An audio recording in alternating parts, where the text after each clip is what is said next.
Welcome in, everybody, to the Gramlich and McLean podcast, presented by Ingles, the official supermarket of Gramlich and McLean. Mac, it is the best week of the year. You can see the smiles on our faces. We're so excited. It's game week. It's finally here.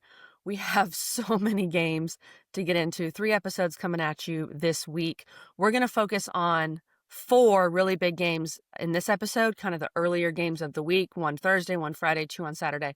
Then we'll get into Clemson LSU in its own episode. Then we'll talk the Sunday, Monday games later in the week, Mac. We're ready. We are super ready. It is freaking game week. I woke up and it was a little chill when I went outside. Went outside to work out early this morning, and it was a little crisp. Felt good. It's like everybody knew this is the real kickoff and game week here. And I'm just super excited. Excited to talk about these teams. What an opportunity the ACC has this opening weekend just to make some noise. And guess what? On Monday, Tuesday, we're either going to be juiced up, excited, maybe in the middle, or really depressed. One way or the other. Or we're going dark. I know. That's the podcast might be over. Who knows? It's just, if we get swept, we might have to shut it down. We'll see. I don't think that's going to happen, though. I feel really good. And I'm excited to talk about these games, KG. We're back. It's a great point, Mac. I mean, we say it every year. Some people might be thinking, oh, you say it every year. It's huge for the ACC. There are so many games. It's not just ACC, SEC. It's other games like Georgia Tech, Colorado. Yeah. That's huge for so many different reasons. Obviously, Clemson, LSU. I think North Carolina, TCU is really, really interesting. I mean, Miami, Notre Dame. So there's so many to dive into. Today, we're talking NC State, ECU, Georgia Tech, Colorado, Syracuse, Tennessee, Florida State, BAMA. All right. So let's dive into it, Mac. Let's start with this Thursday night game. I love a Thursday night game because it makes game week feel shorter, right? Because you're waiting for Saturday, but you get that appetizer Thursday. And you're going to have a great environment up there in Raleigh. NC State hosts hated rival East Carolina. Not sure. Maybe you'd flip it the other way. East Carolina goes to hated rival NC State. NC State's an 11.5-point favorite. This is 7 p.m. ACC Network. Mac, you guys will be there. I'm guessing. Will not be there. Someone? No. Okay, never mind.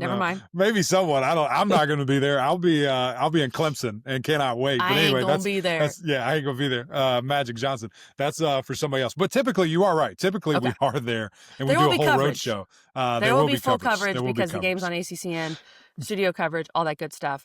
We know East Carolina won the Military Bowl 26-21. The most concerning thing about that, Mac, is that East Carolina rushed for 326 yards on NC State in that game. They returned their quarterback, who is very mobile. They also the other stat I found in that game, besides the brawl, ECU went 12 for 16 on third down in that game.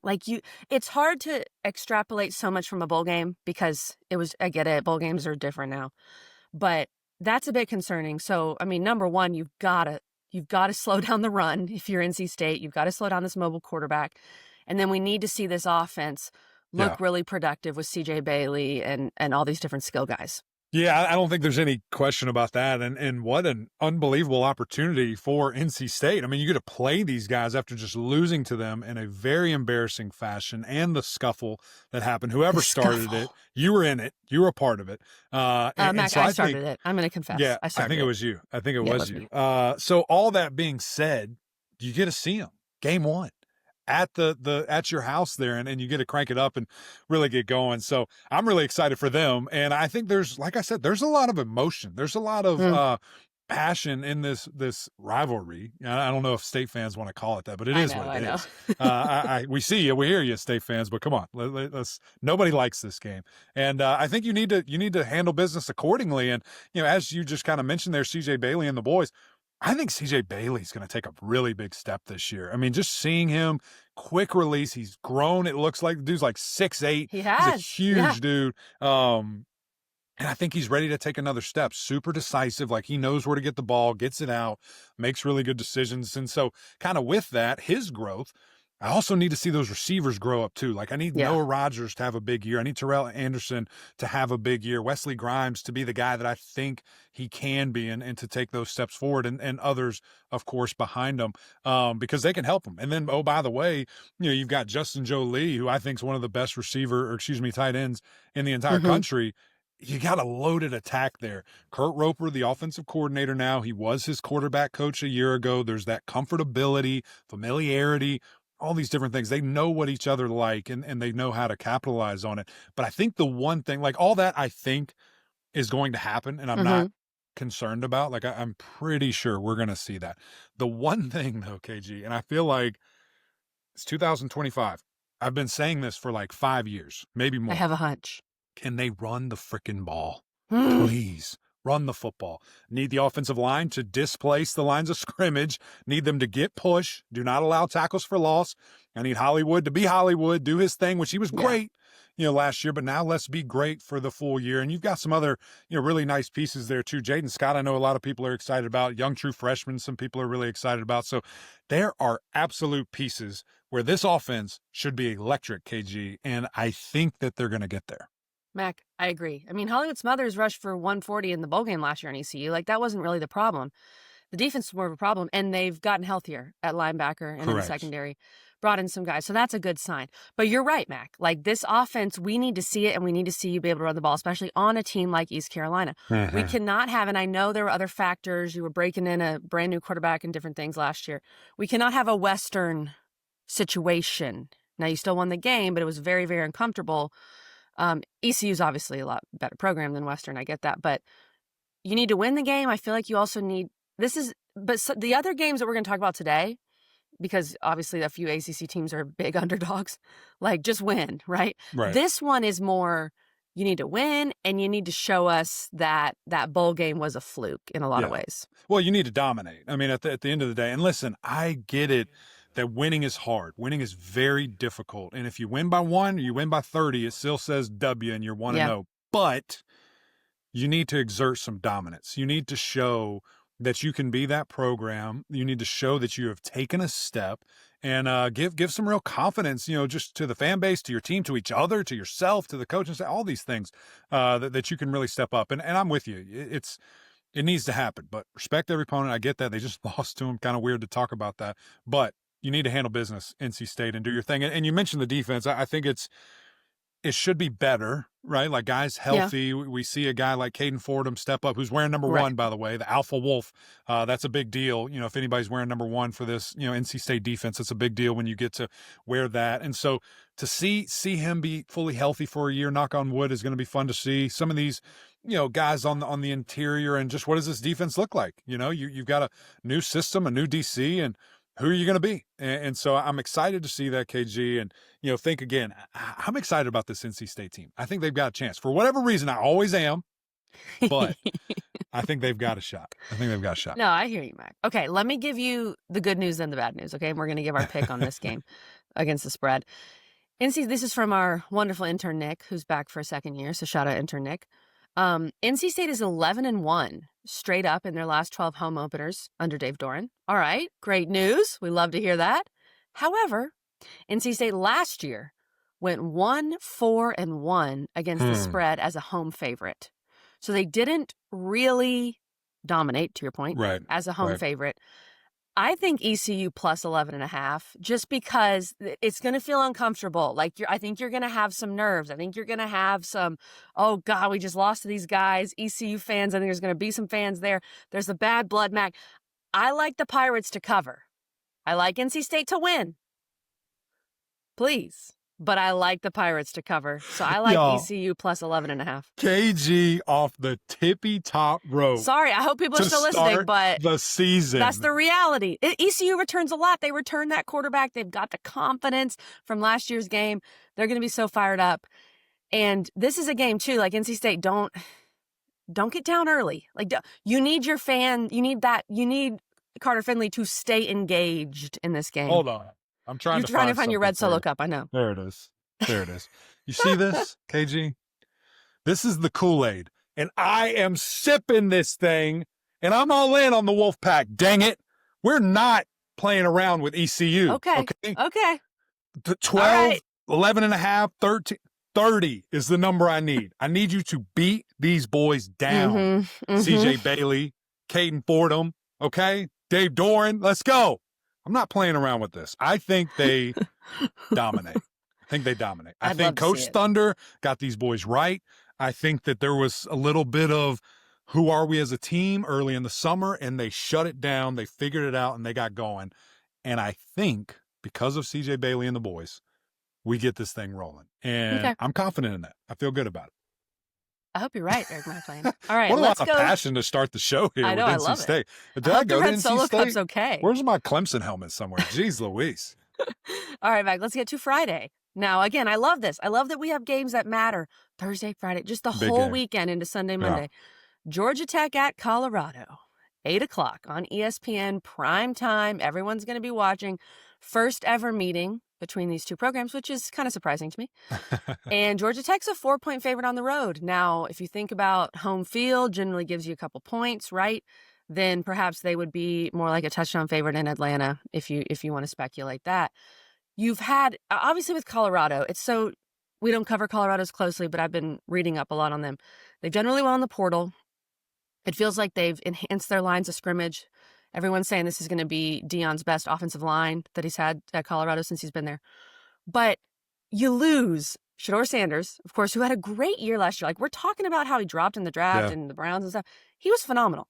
And then you lose maybe one of the greatest players we've ever seen in Travis Hunter.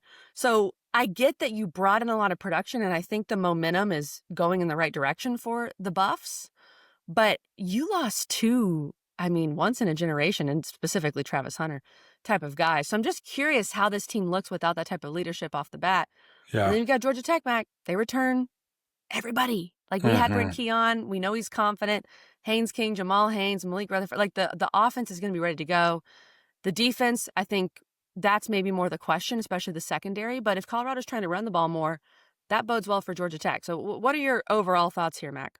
Yeah, well, I think it is fascinating just to kind of look at the Colorado lens for a second, because they did lose a lot. And you mentioned the two kind of headliners, but there's a lot of other pieces that, have moved on. And I know, you said what you said about they think this is their best offensive line. Well, it's 4 new guys, and that's hard. Right. It's difficult to, come together and figure that out. And we barely play real football anymore unless it's a game. Like, we don't practice the same. There's different rules in place. And, to have that, your first real test, be a team of this caliber in Georgia Tech, it'll be a we'll see. It'll be a we'll find out, type of party there. And, I think that, Georgia Tech just put out their depth chart the other day. I guess take all these things with a grain of salt. We'll see. Yeah. But I do think a guy like A.J. Hoffler is going to be a baller, like transferred from Clemson, big guy, ready to make an impact at the defensive end position.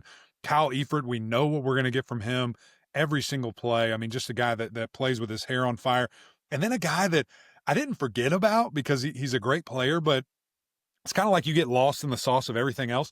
Jordan Vandenberg is 3 different names there. The defensive tackle, he is a freak for Georgia Tech. Like, that guy is going to wreak havoc out in Boulder and be a really strong piece. And again, now that you have some edge guys around him, you can't just double team. You've got to slide different ways. I'm really excited for this Georgia Tech team. It's going to be a relative trend of the day here today. But offensively, I just think Georgia Tech's going to hit him in the mouth time and time again. And you look at this backfield. We talked to Coach Key. If you mentioned that, go back and watch it just to hear kind of how he's talking about. There's some subtle confidence. And you listen to him in Charlotte as well. Like, this dude's ready to go. And I look at that backfield that they have offensively that's led by Jamal Haynes.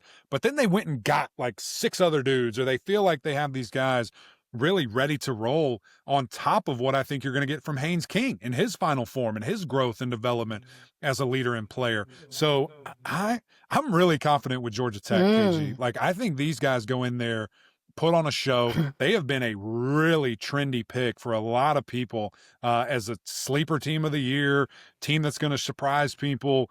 And I think they're ready to take that step. There's a lot of veteran leadership, a lot of excitement. And so when you go on the road, what do you need to travel with you? Running the football and stopping the run. And that's how physical I think this team's going to be, and something that I think they do well this year. Mac, I tend to agree with you. I think the hype around Georgia Tech is real. This is a tough opener, though. Like, I think a lot of it relies, a lot of their season, it's just one game, I understand. But this could make a big statement for Georgia Tech in a lot of ways. You're going out to Boulder. I think the environment's going to be great. Night game. You've got the altitude piece. That part's interesting. It might be a situation where after that first drive, you feel a bit winded because you're playing at however many thousand feet. I do think it's interesting with Colorado, Mac. They have not named a starter at quarterback. Yeah. They have Caden Salter, the transfer from Liberty, who had a really good career at Liberty, like 56 to 17 TDI&T ratio. Very mobile, 1,000-yard rushing season in 2023. Then they have the big-time recruit in Julian Lewis. And it's college football, Mac. Like, you don't really want to tell your 4-star he's not going to play. So right. I've been seeing stuff. Pete Nakos, who we had on our show for summer guest series, by the way, he has been reporting that they think that 2 are going to play, that both guys will probably play. So from a Colorado perspective, Georgia Tech has to prepare for both. That's tough. You're not quite sure what to expect. But you mentioned kind of the new offensive line for Colorado. You know about this, Mac. It's got to be tough. Game 1, you're trying to gel, and then you've got different guys back there. So I think that's going to be a fascinating thing. No, it really will. And again, you bring up Salter, a guy that was electric at Liberty. I mean, that guy was really highly coveted coming out of the portal. And beat some ACC teams. Sure. If I do recall. Seen that. I think it was, just kind of fascinating because I think that Julian Lewis maybe made his decision to go to Colorado, and then still, Caden decided to come to Colorado as well, transfer there. So it is fascinating how that kind of happens. What does it look like? Julian is a young freshman, so there's time. Like you can sit and learn and get the offense and maybe play. We'll see. But you also don't want to waste it. Like, I want one guy. I'm a one quarterback dude, unless they're so dramatically different and we can't just have both sitting on the bench because they're both that skilled. And maybe that's the case. We'll find out. The good thing is we get to see really early. But that is an issue. And of course, defensively having to figure that out from a Georgia Tech perspective, having a plan for both, certainly what you need to be ready for and ready to go. You bring up running the ball on the road. Georgia Tech can run the ball. We know that, especially with the health that they're going to have coming into this game. Colorado could not run it last year. 2.5 yards per carry, like bad. They threw it all over the place. I know that's a big point of emphasis for them, but that's also a big question. Maybe that's why you go with Salter, use his legs. But I think the run game and which team can more effectively run the ball is going to be very important. Yeah. Let me throw a deep cut out here, Mac, before we make our picks. We know Georgia Tech went to Dublin last year and beat Florida State in an opener, which was huge. But this is crazy. That game was played in Ireland, right? So if you take out games played in Ireland, if you just say games played on U.S. soil, Georgia Tech has not had an season opening win over an FBS team since 2007 when they beat Notre Dame. Yikes. Now, I don't know how many seasons they've played an FBS versus an FCS. I don't have that. That's a good point. But it feels like you got to make a statement here. And then you flip it. Deion's been really good in openers. They beat TCU and they beat North Dakota State last year. So all that being said, Mac, we got to make a pick. I think Georgia Tech wins. Georgia Tech -4. I think if you think Georgia Tech wins, you probably just take Georgia Tech -4. Okay. I do feel like this game's going to be relatively close and especially interesting early on. I think that I think Colorado fans are going to be ready. Like, I think it's going to be a tough environment. Sure. And Mac, as someone who has spent some time in Colorado, who loves the state of Colorado, I'm curious. We should have asked Coach Key when they're going out there, because I do think the altitude is somewhat of a factor, at least early on, maybe first half. Yeah, we'll see. If they could figure out what to do in Dublin, I think they can figure out. There's no altitude in Dublin. I don't know. I've never been there. Never been to both. Yeah, never been to either one of them. I don't know. Sleep deprivation versus altitude. Which one's worse? Who knows? I don't know. Body clocks, all those things. True. I think they'll be fine. They'll figure it out. They'll have a couple oxygen tanks on the sideline. Just might need it. Throw it. The NFL, like you see those guys all the time. When they play the Broncos. What are we doing? Yeah, It's always when they play Broncos. It's so funny. I'm a little bit more confident, I think. I think Georgia Tech puts on a show, and I guess that's probably going to be a trend all day today. I'm such a ACC homer. It's so annoying. But I do. Being confident in Georgia Tech I understand why. I know. Like, I get it. I know. And Coach Key, he doesn't really BS you. If they suck, he's going to tell you. He's like, we're not ready. And I just have gotten really positive vibes from him and confidence from him, from his players. And I think that matters. And I think that translates. And I can't wait to watch this game. It's going to be really interesting to see how captivating it is. And it's Friday Night Lights. So give me the Jackets. Wait. I think they win by a touchdown plus. I mean, I think they make some noise here and have a great start to their season. It would be a huge statement for Georgia Tech and I think for the ACC. And we've mentioned these Thursday, Friday games. We know you're going to be either cooking out or like you need something quick for those games, right? And you can go straight to Ingles. You can get some of their tailgate platters. Come on. Whatever you need so that you can lock in for these first couple games before we get to Saturday, Mac. So let's get to a quick message from our friends at Ingles, and then we're going to talk Syracuse, Tennessee, and Florida State, Bama. Did you know that Ingles sells more organics than any other store? Or that they run their own dairy? Or that they only serve USDA choice and prime meat? Did you know that they have more local craft beer than any place else? Or that they have Energy Smart stores? Or that they professionally slice and package imported cheese from Europe? Did you know about their giant international aisle, local farm partnerships, curbside pickup, wine department? Or that they donate 3,956 meals a day to local food banks? Well, now you do. It's all in the bag. Ingles, low prices, love the savings. Okay, Mac, we've got 2 more games to discuss on this episode. We'll be releasing a full Clemson LSU preview with a special guest on Wednesday, tomorrow. And then Friday, we will really dive into Miami, Notre Dame, Virginia Tech, South Carolina, and TCU, North Carolina. So stay tuned for all those games. Truly, like, Mac, I can't remember a better opening week for the ACC, just like in all these marquee matchups. Yeah. Now we'll see how it goes. But, Careful what you ask for. Careful what you ask for. But you're right. I mean, it's loaded. It is loaded. A lot of intrigue. I'm just going to be honest. I'm not expecting much from this next game. I'm intrigued. Really?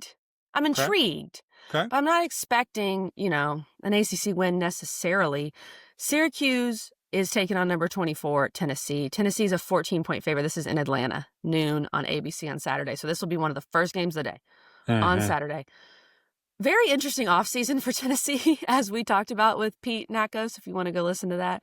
Now Joey Aguilar is your quarterback. You basically traded quarterbacks with UCLA. Some fans out on this coast might remember he was a great quarterback at App State. Then he transferred to UCLA, and then they brought in Nico, and then he left. So what's interesting, Mac, and of course Steve Angeli, the Notre Dame transfer, has been named the starter for Syracuse. Tell me if this is a factor at all in game 1. Neither of these quarterbacks went through spring ball with their teams. Yeah.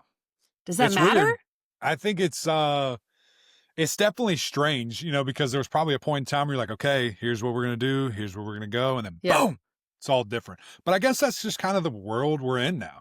Spring ball is such a evaluator to go somewhere else, do something else, stay where you are, grow. I don't know. It is strange. But I will say, you definitely got vibes of who your team was going to be when I was playing in the spring, because you're seeing, okay, especially if you had a lot of early enrollees, so you're like, okay, this is our team. This is who we're going to be. And now, I mean, clearly you can be totally different, and Tennessee and Syracuse right here are very different. Yeah, very different. And it's just, I think maybe the players are used to this now. Like maybe back in our day, it would have been too weird, but now they're just, we have a new QB. Okay, cool. Like this is just how life works. Tennessee's a big favorite, as we've talked about here, Mac. We know Tennessee, they lost a lot of production on offense, but their defense was really good last year. So I think, and they still return a lot of guys. They gave up only 16 points per game. I still think this defense is going to be really good.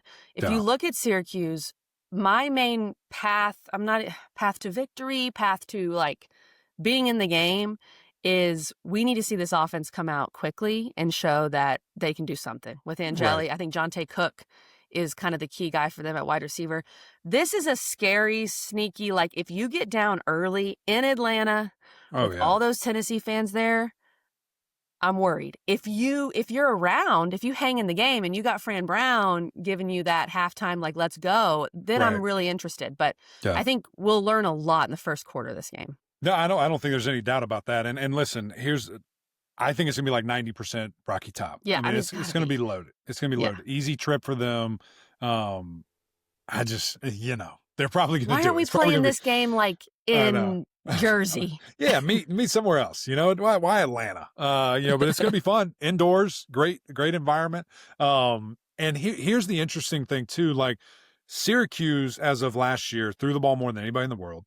Like they're comfortable throwing the ball, which that's always a good indicator for me, where if you are overmatched and you can't throw the ball, then it's like it's over. There's no hope. There's nothing you can do.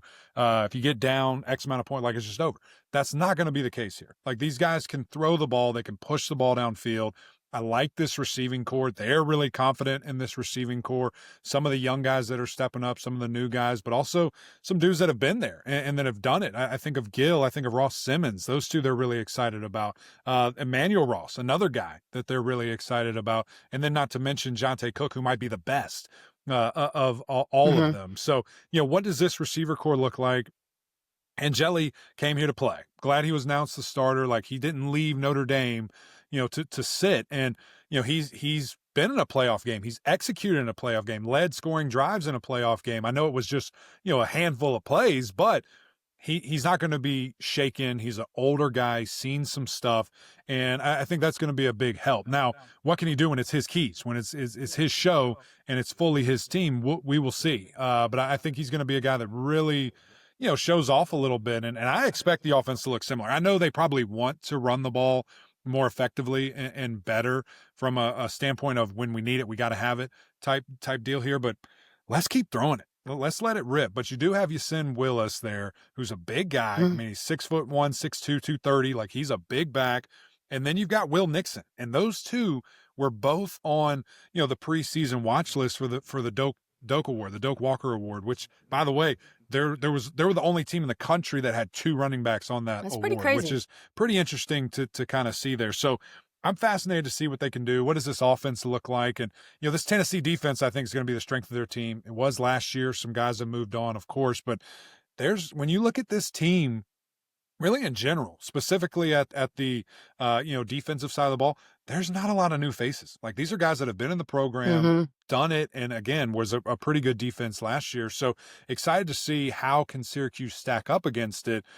And then KG on the other side, because of the QB change, like, a lot of brand new. I'm not scared of this Tennessee offense, and maybe we will be. We'll see. But I don't know. I'm not as worried as maybe I was 3 months ago, 4 or 5 months ago, before the transfer happened.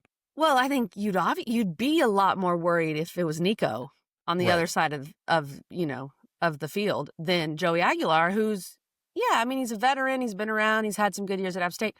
Kind of known as a gunslinger, which means he could turn the ball over. I think turnovers could be huge in this game. Yeah. If Syracuse gets some life from some early turnovers, that could be fascinating. But you mentioned running the ball. I think Syracuse specifically, you've got to be able to slow down Tennessee's run game, and then you've got to be able to run it. And that's how you're going to be able to hang around. But the beginning of this game, when Tennessee fans, like you said, there's going to be a million in there. They're singing Rocky Top, all this stuff. There's a lot of new on both sides, but with that, you feel like Tennessee is going to feel a bit more comfortable in that environment. No, for sure. But here's the deal. Like, Fran Brown, he's going to have the boys ready. He's going to have them excited. He's obviously played against Tennessee a ton, his time at Georgia and things of that nature. So he's going to have them ready. And it's just, are you ready for that environment? Are you ready for the storm? And can you go in there in a neutral site and operate cleanly, operate as the status quo? We'll find out really soon. Where do you lean on this spread, Mac? Tennessee minus 14.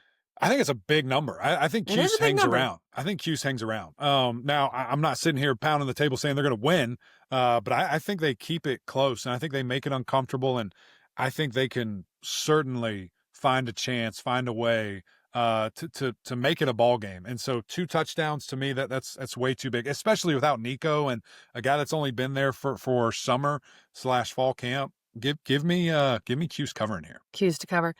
This is the spread of these 4 games I would stay away from because I feel like there are so many. Let me tell you faces this too, though. Even with sides. Nico, Tennessee's offense last year was handing it to that running back. He ain't there. He's not Heupel, there. they still run the ball. Heupel's going to run the ball. We know that. Right, but I don't know. I'm not as afraid of this Tennessee offense as some might be. No, I hear you. I just feel like there's so much new on both sides. Like, Sure. If there's one spread in this episode specifically, I'm like, it's probably that one. Okay, let's finish up here, Eric McLean, with a massive game between 2 big brands. We'll see if Florida State can hang around. Florida State hosting number 8 Alabama, 3:30 p.m. on ABC. Bama's a 13.5-point favorite in the newly renovated, beautiful stadium that Florida State's going to put out there with the brand new field that I saw a bunch about on Twitter. I think this atmosphere is going to be electric and going to be awesome. Maybe they were wishing for a night game, but 3:30, it's still fine. The last time Bama and Florida State played, Mac, do you remember? Yeah, it was not good. Yeah, it was not good. It was 2017. It was DeAndre Francois' leg was separated from his body. So that was a problem. But obviously, I mean, people bring that up. That was so long ago, Mac. Like, these players were what? I mean, some of them were like 10 years old. Weren't even born yet. I don't think it matters at all. I'm just so curious with this game. Bama, of course, I think the pressure is on Bama. Now, you are at home, Florida State. Like, you cannot look like your 2-10 self from last year. And I don't think they will. But the pressure's on Bama to win the game. The pressure's on Kalen DeBoer this year. I mean, you can feel the seat. And look, dude, you chose to replace Nick Saban. I would never do that, but you did it. So good luck. So I think the pressure's there. And the big thing I'm curious about with Florida State, Gus Malzahn being able to completely focus on just calling plays and crafting this offense. What does it look like? It's obviously going to be so much better than last year. Right. But can they throw some wrinkles at Bama early? Right. Get that stadium going? Tommy using his legs, some of these new exciting wide receivers that they have. Like, that's what I'm really curious about. How can Florida State show us some really good offensive life in the first half, and then maybe we have a game? Yeah, and I think how do you do that, right? You know, when you say wrinkles, like, I do not want to see a bunch of tricky stuff. Sure. Like, I want to see you, you executing. I still want to see some creativity. I think you need some creativity against this massive Bama D-line. Sure. But also, you know, that's what I would probably expect if I was Bama. And it's going to be a turnover, pick six, like, over if that happens. Like, if you're doing reverse passes down the field, post over top. I understand what you're saying. Over. And so line up and play. Let me see. You know, I want to see what this running attack can be.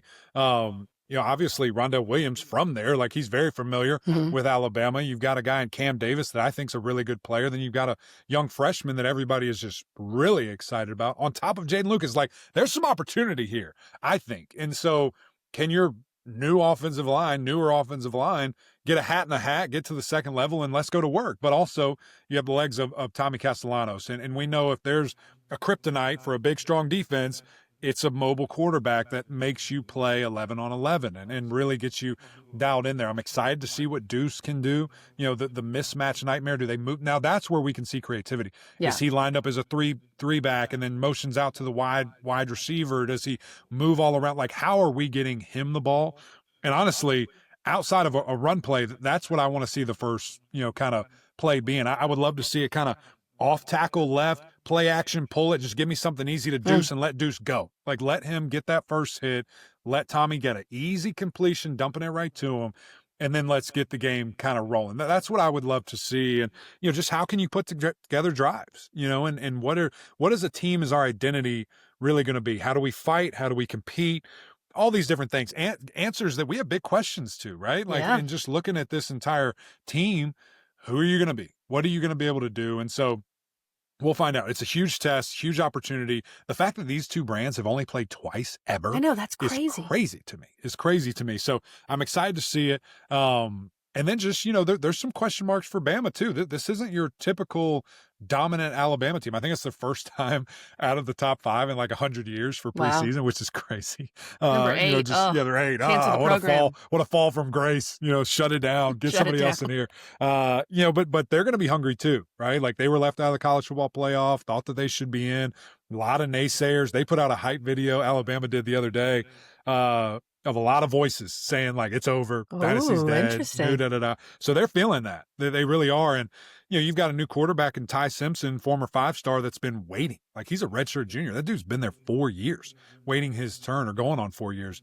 And what does that look like? You know, there's clearly a reason he wasn't playing, but now that it's his turn, is he ready to go? And he's got a massive offensive line. Like, it's going to be interesting. It's going to be really interesting to see what the competition in this game looks like. Yeah.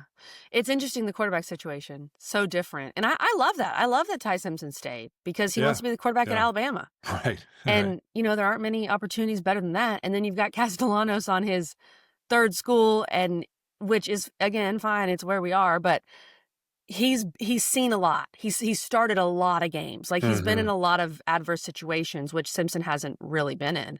Correct. Mac, we should probably mention the best player on the field is going to be probably a kid named Ryan Williams, who is a problem. I'm curious to see this Florida State defense, which, you know, wasn't always the problem last year. Like, let's be honest. how do you slow a guy like that down? Because he's electric. He can be a game breaker, X factor. If he's able to get a massive touchdown early or something, that can be a bit deflating, or more than a bit deflating. So he's, of course, someone that you're watching. And then, Mac, we always talk about this with Bama, but it's still kind of true when you look at their losses last year. Mobile quarterbacks. Right. Diego Pavia at Vanderbilt, of course. Nico at Tennessee. And then they lost to Oklahoma in that crazy game. They had a bunch of injuries. Shout out Zach Alley. Zach Alley dominated those boys. But Jackson Arnold was mobile in that game. So that part's also interesting. And that's why I hear you. It doesn't need to be gimmicky for Florida State. But I do think, like we've seen with Bama, with these massive D-lines and these massive defenses, you've got to see some creativity. You've got to see some wrinkles. Like, don't hold anything back is kind of my point. Sure. No question. And be confident, in your preparation. And, Gus is obviously very familiar with these guys and the things that, he's going to do. So he's not worried. And I do have to correct you, though. You said best player on the field, and you said Ryan Williams, which that's a good answer. But the best player is Caden Proctor. Like, come on. Offensive lineman. Don't get it twisted. All right. We can throw the ball to him too if we want to, if Alabama wants to do that. But no, there's a lot of star power on this Bama team. And you're talking about maybe most electric player on the field, Ryan Williams. Well, I don't know. You see a big 330 guy sprinting downfield. That's pretty electric. Okay, there's nothing more electric than good O-line play, man. Yeah, I know. Exactly. You know the vibes. They've got a pretty good defensive end too, in LT Overton. Got to know where that guy is. Find out where 22 is. Pretty big, like 6'6", 275. Just figure out where he is, FSU. I would pay attention to that. This is a big number. As you mentioned, I think it is 13.5, 14 points. That's what I'm seeing right now, 13.5. Until proven otherwise, you gotta roll with the tide, which gross. Ugh. Yucky. You're right. I think that's the smart play, especially for a team like with Florida State. You and I talked about this off air, but I'm very curious if Bama gets off to a quick start, or let's say at some point Bama's up 10 or even more. Where's the locker room of Florida State? Okay. I didn't know where you're going with that. I Flushing thought you might 2 and 10. I know. Like it didn't happen. I'm just being real. Like that's hard. And I know they brought in a lot of new guys. I get that. Here are 2 numbers to know, Mac. This is from our great intern, Nick. Alabama, 9-0 against the spread in their last 9 week 1 games. Nice. That's crazy. It is crazy. That's wild. And then you flip it. Florida State, 1-8 against the spread in their last 9 games played in August. So generally their first game of the season. I mean, I think you have to, like you said, you got to take Bama to cover until proven otherwise. But I mean, the fact, if this game was in Tuscaloosa or even in Atlanta, who knows what the spread would be. I think that the home field and all of this excitement can be a factor. It needs to be. Yeah. If Florida State wants to really hang around. And Knowles, you got to bring it. Knowles, you got to bring it. You got to help be that 12th man. You got to help be an external factor. Pack that thing out, which I know it's sold out. Hopefully it's not a lot of Bama fans. You've got to bring the noise and try to confuse this new quarterback, all these different things. We'll see. We'll see. Don't feel great about it, but we'll see. We'll see. Okay, before we get out of here, Mac, and again, more episodes coming this week, so stay tuned. Make sure you subscribe, all that good stuff. Give us your guarantee. I'm going to have my grandma guarantee, the one spread I really like for this episode. I'm going with Mac Makes Money. The Triple M. Okay. I like that. We can put that in some focus groups, see what people like. For me, Mac, you're gonna hate me. I'm just gonna say this, and then I'll just like ride off in the sunset. Don't do it. I think ECU plus 11.5 is mine. Just Thursday night. Not You've Bama. Got all You're these going other with factors. ECU over Bama. I mean, yeah, like we'll see. We'll see. Are you gonna go Bama? No, I'm not going Bama. I'm positive. I'm going Georgia Tech. Lays the freaking wood. I'm glad. I wish it was bigger. I wish it was a bigger spread. I cannot believe this. Wolfpack fans jump in our mentions and just go to town. Come at me. It is what it is. We'll see if I'm right. I mean, I'll own up to it. If you're right, I feel like that game's going to be depressed. uncomfortable. I will be depressed. Uncomfortable. It would be typical, but I don't think CJ Bailey is typical. I think this is more unique than we've had in a long, long time. And I hope that's the case. I keep saying you feel we. like... Why am I saying we? I'm wearing orange. What's happening? You love the pack. I love the pack. Don't you feel like most NC State fans are like, yeah, she's probably right. I mean... NC State fans, get in the comments and tell us. Win the game, move on. You've got what, like Virginia next. Like you can still be 5-0 with your schedule. Yeah. And you win this game by 10. Okay? Okay. All right. We'll see. If that happens, I'll be a sad little puppy. Anyway, we've got a lot more coming tomorrow. Can I tell them? Are we keeping a secret? What are we doing? Yeah, do it. Adam freaking Randall's joining us, running back 1 for the Clemson Tigers. Biggest game of the weekend. Super excited. The huddle will be there. Cannot wait. Kelly, breaking news, is gone. She's not going. She's not going to be there. She'll be watching from the couch. It's going to be fun, though. So we will break down that game ad nauseum. You'll have a whole episode. We'll get some fun conversations with Adam. Just hear about this transition. I'm excited to see that. And then Thursday, Friday, maybe it comes out Friday. I don't know when we're going to release it yet. We'll talk about the rest of the games. Huge weekend. More to come. Stick with us, guys. We appreciate you always. Go subscribe. If you're watching now, hit the button. Turn on the alerts all season long. We're absolutely bringing it. So we appreciate you guys. But until next time, we'll see y'all.